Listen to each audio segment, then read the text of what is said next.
Welcome everyone. आज के हम लोग टॉपिक में कम्प्लेक्स नंबर का पोलर फॉर्म के बारे में जानेंगे। ये सीरीज़ चल रहा है जिसमें हम लोग पहले थ्योरी देखते हैं स्टेप बाय स्टेप, फिर उसके बाद हम लोग सारे questions RSOL NCERT RD Sharma का देखते हैं और लास्ट में हम लोग JEE मेंस लेवल का भी क्वेश्चन देखेंगे। तो पिछले वीडियोज़ में हम लोग आर्गेंट प्लेन के बारे में जाने, इस वीडियोज़ में हम लोग पोलर फॉर्म के बारे में जानेंगे कैसे बनता है। तो चलिए समझते हैं। हम लोग क्या करते हैं, दो कोऑर्डिनेट एक एक्सिस लेते हैं, एक्स एक्सिस और वाई एक्सिस, और एक पॉइंट P लेते हैं और इसकी लंबाई को OP को, ये ओरिजिन हो गया, उसको R डिनोट करते हैं और ये एंगल जो बनाता है पॉजिटिव एक्स एक्सिस के साथ एंटी क्लॉकवाइज डायरेक्शन में इधर की ओर, उसको हम थीटा डिनोट करते हैं। ठीक है, हम लोग को ये कम्प्लेक्स नंबर लेते हैं जिसको हम x प्लस आई वाई मान लेते हैं। आप a प्लस आई बी भी मान सकते हो। ठीक है, और ये जो OP है, OP का जो मॉड है उसका वैल्यू हमने, इसका मॉड मतलब जो लेंथ है, लंबाई है, वो R माना है। ठीक है, अब ये R का वैल्यू निकलता कैसे है वो पिछले वीडियोस में हमने देखा था कि रूट अंडर जो रियल एक्सिस, रियल पार्ट होता है और इमेजिनरी पार्ट का स्क्वायर का सम होता है, R का वैल्यू इस तरीके से निकलता है जिसको हम लोग मॉड Z भी कहते हैं, जो कि हम लोग अभी पिछले वीडियोज़ में बनाते आ रहे हैं, देखते आ रहे हैं। ठीक है, सो अगर ये कोई एक कम्प्लेक्स नंबर है x प्लस आई वाई और इसका कोई नॉर्मल कोऑर्डिनेट्स पूछे, जैसे ये पॉइंट P है और इसमें नॉर्मल कोऑर्डिनेट्स क्या हो जाएगा, x और y हो जाएगा, क्योंकि x एक्सिस है, y एक्सिस का। ठीक है, लेकिन पोलर फॉर्म में पोलर कोऑर्डिनेट्स डिफरेंट हो जाते हैं। पोलर कोऑर्डिनेट्स क्या हो जाएगा, यहाँ पे x एक्सिस के जगह पे ये जो लेंथ है, इस जो ओरिजिन से और इस पॉइंट को जो लाइन ज्वाइन करा उसका जो लेंथ है वो हम लिखते हैं, इस केस में r है तो r लिखा हमने, और y के जगह पे जो पॉजिटिव एक्स एक्सिस के साथ थीटा एंगल बनाता है, इसमें एंगल थीटा बना रहेगा, हमने थीटा माना है तो उसके जगह पे हम y की जगह पे थीटा लिखते हैं। क्लियर है? तो ये कह सकते हो कि ये नियम है पोलर फॉर्म में लिखने का। तो पोलर कोऑर्डिनेट्स कितना हो जाएगा, r और थीटा। यहाँ पे r क्या है, थीटा क्या है, क्लियर है? ओके, सो अब थोड़ा सा, चूंकि आप 11th क्लास में हो तो फिजिक्स में आपने वेक्टर में पढ़ा होगा कि एज्यूम करते हैं इस पॉइंट P को ये मूव कर सकते हैं। ठीक है, तो इस पॉइंट P को हम नीचे की ओर खींच करके लाते हैं तो ये पॉइंट P नीचे की ओर आ जाएगा।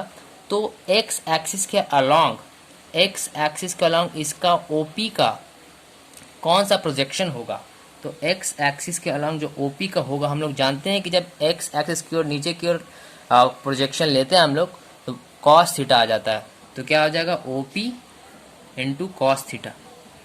और जब वाई एक्सिस के अलॉन्ग प्रोजेक्शन लेते हैं, इसको ऊपर की उधर की ओर ले जाते हैं, तो जिधर याद रखने का तरीका है कि जिधर थीटा रहेगा उसके तरफ आएगा तो कॉस थीटा आएगा और वो एक्स का वैल्यू होगा, और जिधर कुछ भी नहीं रहेगा वो वाई का वैल्यू होगा। अगर इस तरफ वाई के अलॉन्ग प्रोजेक्शन लेते हैं, इसको हम घुमा कर यहाँ कर देते हैं, ले सपोज ये यहाँ है और इसको घुमा करके हम यहाँ कर दिए, तो ये पॉइंट P यहाँ आ जाएगा, इस लाइन पे आ जाएगा कहीं।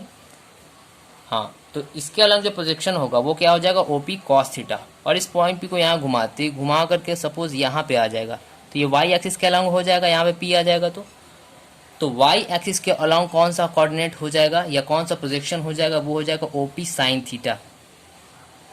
तो x OP क्या है भाई, हम OP तो OP की लंबाई r माना है हमने, तो x का जो वैल्यू आ गया x एक्सिस के अलॉन्ग वो r cos थीटा, और y का y एक्सिस के अलॉन्ग r sin थीटा।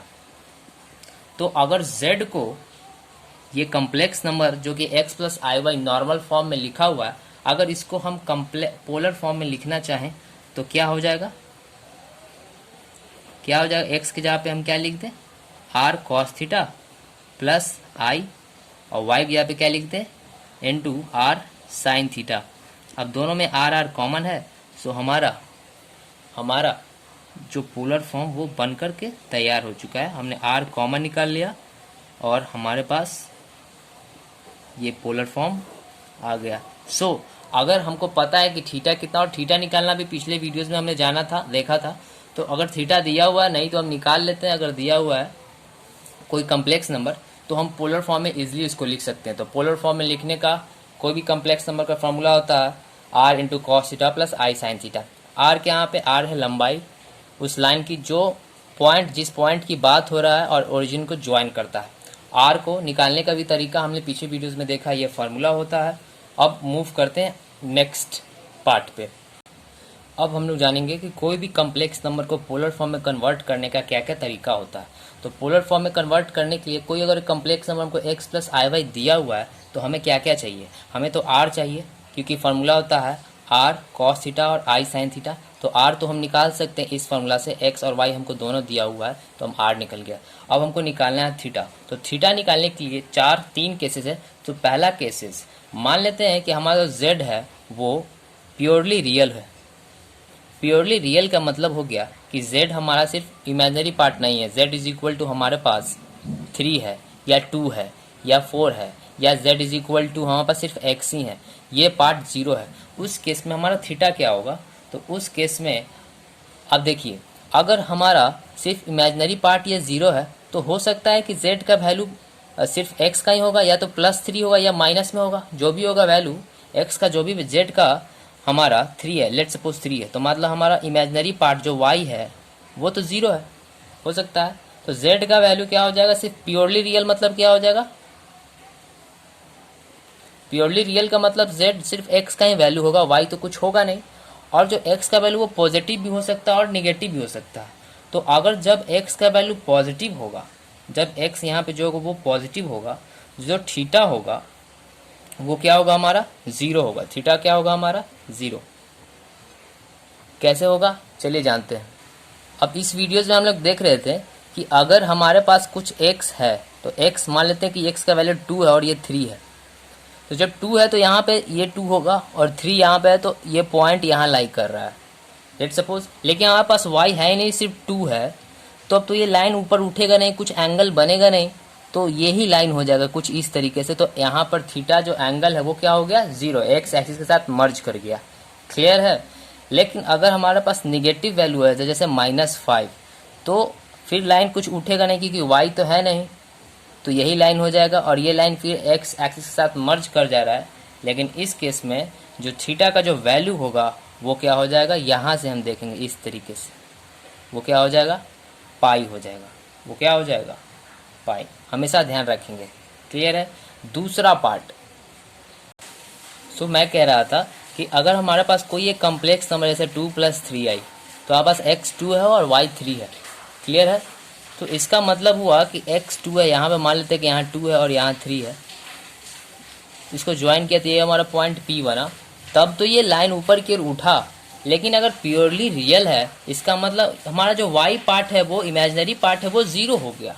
तो अब यहाँ पे दो केस बनता है। पहला कि सिर्फ अब ये 0 हो गया तो सिर्फ हमारे पास रियल पार्ट ही बचेगा, x ही बचेगा। ठीक है। तो अब x जो है वो पॉजिटिव भी हो सकता है, 0 से बड़ा भी हो सकता है, 1 2 3 4 5 100, या 0 से निगेटिव भी हो सकता है जैसे -1 -4 -10 -100। ठीक है। तो अगर y इमेजिनरी पार्ट 0 है, नहीं है, तब सिर्फ रियल पार्ट है। तो रियल पार्ट में अगर x पॉजिटिव होगा, जब बड़ा होगा, तो उस केस में थीटा 0 होगा। क्योंकि अगर बड़ा होगा कितना होगा, 1 होगा, 2 होगा, 3 होगा, 100 होगा, तो ये जो लाइन है इधर x एक्सिस के अलॉन्ग ही बनेगा, इधर ये 0 है तो इसके साथ x एक्सिस के साथ ये लाइन मर्ज कर जाएगा, ऊपर नहीं उठ पाएगा, थोड़ा भी कोई इंक्लिनेशन नहीं होगा, तो थीटा जो होगा वो 0 हो जाएगा। क्लियर है। ठीक है, समझ में आ रहा होगा। लेकिन अगर x का वैल्यू निगेटिव आता है, जैसे -5 आता है या -100 आता है, तो ये लाइन जो है निगेटिव x एक्सिस के साथ मर्ज हो जाएगा इधर की ओर। तो हम लोग जानते हैं कि थीटा एंगल कैसे बनाता है, पॉजिटिव से होता हुआ एंटी क्लॉकवाइज में निगेटिव की ओर, है ना, पॉजिटिव से उठता हुआ एंटी क्लॉकवाइज में घूमता है। अब ये लाइन एक निगेटिव x एक्सिस के साथ मर्ज कर रहा है, तो लाइन तो यहाँ है, तो ये यहाँ से उठेगा और इधर की ओर आएगा। तो भैया थीटा जो हो गया अब कितना हो गया, ये इस केस में पाई हो गया, मतलब 180 डिग्री। सो यहाँ तक क्लियर है। अब आगे बढ़ते हैं दूसरा केस।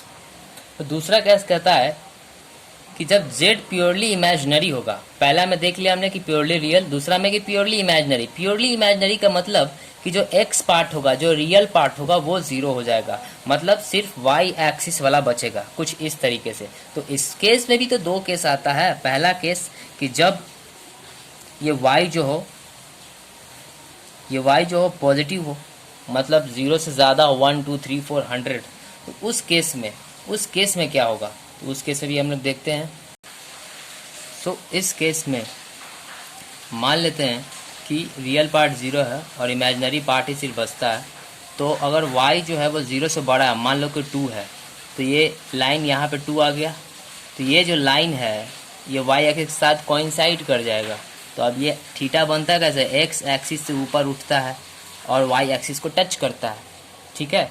तो ये y इज इक्वल टू 2 है, मतलब y इज इक्वल टू ज़्यादा पॉजिटिव 1 भी हो सकता है 100 भी हो सकता है। तो जहाँ पे भी होगा ये इस तरीके से ही लाइन बनेगा, y एक्सिस के साथ मिल जाएगा वो लाइन, तो x एक्सिस से निकल करके उसको टच करेगा तो थीटा जो होगा π/2 बन जाएगा। क्लियर है। लेकिन y अगर निगेटिव होता है, y मान लो कि -1 होता है, -2 या -100 होता है y का वैल्यू, ठीक है, x तो 0 हो गया तो y यहाँ पे कुछ भी हो सकता है ना, जैसे z is equal to y is equal to है तो z is equal to 2y हो गया। इस केस में हम y is equal to negative ले लेते हैं, लेट सपोज -3, तो z इज इक्वल टू क्या हो जाएगा, -3i, तो -3 यहाँ आता है। तो अब जो एंगल बनेगा इसको टच करना है, जहाँ पे ये लाइन बनेगा x एक्सिस से उठेगा और इसको टच करेगा। सो x एक्सिस से ऊपर उठा और इसको टच करेगा, तो क्या टच करेगा इसको, एनी आइडिया, या तो इधर की ओर घूमे या इधर की ओर घूमे। सो अगर इधर की ओर हम घुमाते हैं तो भाई एंगल में माइनस लग जाएगा, तो इधर की ओर घुमाएंगे, ठीक है। तो लेट इधर की ओर ये जिधर नज़दीक पड़ता है उधर से घुमा देते हैं, तो ऐसे एंगल घूमता है इधर से तो वो पॉजिटिव होता है, लेकिन चूंकि नज़दीक के लिए हम इधर की ओर घुमा दे रहे हैं तो ये भी एंगल क्या हो जाएगा, π/2 हो जाएगा। क्या हो जाएगा, π/2, पर ये उल्टा घूम रहा है इसलिए हम माइनस दे देंगे। क्लियर है। अगर कायदे से बोला जाए तो थीटा कितना हो जाएगा, पाई प्लस π/2, मतलब 3π/2 हो जाएगा। तो थीटा कितना हो जाएगा, 3π/2। कैसे, यहाँ से यहाँ पाई और पाई और यहाँ से यहाँ π/2, तो पाई प्लस π/2 कितना हो जाएगा, 3π/2। तो हम 3π/2 न लिखना चाहें, इसको हम लिख देते हैं डायरेक्ट, यहीं से यहाँ घूम जाते हैं, शॉर्ट पड़ेगा, और इसको हम लिख देते हैं -π/2। ये भी तो 90 डिग्री है बट निगेटिव डायरेक्शन में, तो हम -π/2 लिखें या 3π/2 एक ही बात है। इसमें हमारा ऐसा कम्प्लेक्स नंबर हो जिसमें रियल पार्ट भी हो और इमेजिनरी पार्ट भी हो, तो उस केस में हम कैसे थीटा निकालेंगे। इस केस में हमें थीटा पता नहीं होता है, तो हम मान लेते हैं कि जो भी एंगल बन रहा है वो अल्फ़ा बन रहा है, ठीक है। तो इस केस में भी, तीसरा केस में भी हमारे पास 4 केस आते हैं। तो अगर मान लेते हैं कि हमारे पास ये कम्प्लेक्स नंबर है 2 + 3i, तो इसमें रियल पार्ट भी प्लस में है, इमेजिनरी पार्ट भी प्लस में है, प्लस प्लस है। इसका मतलब ये कम्प्लेक्स नंबर जो है फर्स्ट क्वाड्रेंट में लाई करेगा। फर्स्ट क्वाड्रेंट, 4 क्वाड्रेंट होते हैं, तो इसमें पॉजिटिव पॉजिटिव साइन है, तो ये फर्स्ट क्वाड्रेंट में लाई करेगा। तो इसमें जो अल्फ़ा होगा, मतलब जो अननोन एंगल है, वो थीटा के बराबर होगा। मतलब अगर 60 डिग्री है तो थीटा भी 60 डिग्री होगा। लेकिन अगर कुछ इस तरीके से हो कि हमारे पास ये माइनस में हो और ये +3 में, तो ये कॉम्प्लेक्स नंबर सेकंड क्वाड्रेंट में लाई करेगा। तो उस केस में जो थीटा होगा, जो एंगल दिया हमें निकालना होगा, वो पाई माइनस अल्फ़ा होगा। तो चलिए जानते हैं कैसे। जो हम थीटा निकाल क्या रहे हैं, थीटा होता क्या, थीटा जो कि पॉजिटिव x एक्सिस के साथ एंटी क्लॉकवाइज डायरेक्शन में जिस कॉम्प्लेक्स नंबर के साथ बनाता है वो एंगल हमारा थीटा होता है। मतलब हमें निकालना है ये, तो इस केस में तो यही थीटा हो गया और यही अल्फ़ा, तो दोनों बराबर हो गया। तो थीटा जो होगा वो क्या होगा इस केस में, तो ये पूरा एंगल पाई होता है, हमें पता है। और पाई में से अगर हम ये पार्ट को घटा दें, इस पार्ट को, तो हमारे पास थीटा निकल आएगा। तो इस केस में जब हमें पता चल जाए कि सेकंड क्वाड्रेंट में कोई एक कम्प्लेक्स नंबर लाई कर रहा है, तो थीटा क्या हो जाएगा, पाई माइनस अल्फ़ा। जो वैल्यू दिया रहेगा एंगल को, उसको हम पाई में से घटा देंगे, तो हमारे पास एक्चुअल थीटा यानी एम्पलीट्यूड निकल जाएगा। अगर कोई कॉम्प्लेक्स नंबर थर्ड क्वाड्रेंट में लाई करता है तो हमारे पास थीटा क्या हो जाएगा। तो थीटा निकालने का 2 तरीका है। पहला तरीका है कि हम यहाँ से मूव करें, पॉजिटिव x एक्सिस से स्टार्ट करते हुए एंटी क्लॉकवाइज डायरेक्शन में जहाँ तक कॉम्प्लेक्स नंबर है, ये उसका लंबाई तक हम लोग जाएंगे, तो ये बहुत लंबा हो जाएगा। तो दूसरा तरीका है कि हम पॉजिटिव x एक्सिस के साथ क्लॉकवाइज डायरेक्शन में मूव करें। तो चूंकि क्लॉकवाइज डायरेक्शन में मूव करें, उल्टा मूव कर रहे हैं, हमें मूव करना रहता है एंटी क्लॉकवाइज, तो ये थीटा जो हो जाएगा नेगेटिव हो जाएगा। तो ये भी तो पाई है, ये भी तो पाई है। तो पाई में से अगर हम ये अल्फ़ा घटा देते हैं तो एंगल निकल आएगा बिल्कुल। लेकिन ये जो एंगल, ये तो उल्टा डायरेक्शन में है, क्लॉकवाइज डायरेक्शन में है, निगेटिव डायरेक्शन में, तो हमारा जो एंगल होगा वो भी निगेटिव आएगा, ठीक है। तो फाइनली हमारे पास ये आ जाएगा थीटा। क्लियर है। इसको हम सॉल्व करके लिख सकते हैं अल्फ़ा माइनस पाई। अगर कोई कॉम्प्लेक्स नंबर फोर्थ क्वाड्रेंट में लाई करता है तो उस केस में हमारा जो थीटा होगा वो अल्फ़ा के बराबर ही होगा, बट निगेटिव हो जाएगा, क्योंकि ये एंगल उल्टा बढ़ रहा है, निगेटिव डायरेक्शन बढ़ रहा है। क्लॉकवाइज डायरेक्शन में बन रहा है। क्लियर है? तो जो थीटा होगा वो माइनस जो एंगल दिया रहेगा, जो भी एंगल दिया रहेगा उसी को हम अल्फा माने हुआ, उसका माइनस हो जाएगा। फॉर एग्जांपल एंगल दिया हुआ 30 डिग्री, तो हमारा फाइनल जो थीटा होगा वो -30 डिग्री आएगा। सो आई होप आप लोगों को समझ में आ गया होगा। अब अगले वीडियो में हम लोग इस पर कुछ क्वेश्चन देखेंगे और फिर उसके बाद लास्ट वीडियो में हम लोग जेईई मेंस का क्वेश्चन देखेंगे। सो कमेंट करके बताओ कैसा लगा, और अच्छा लगा तो लाइक करो, सब्सक्राइब करो।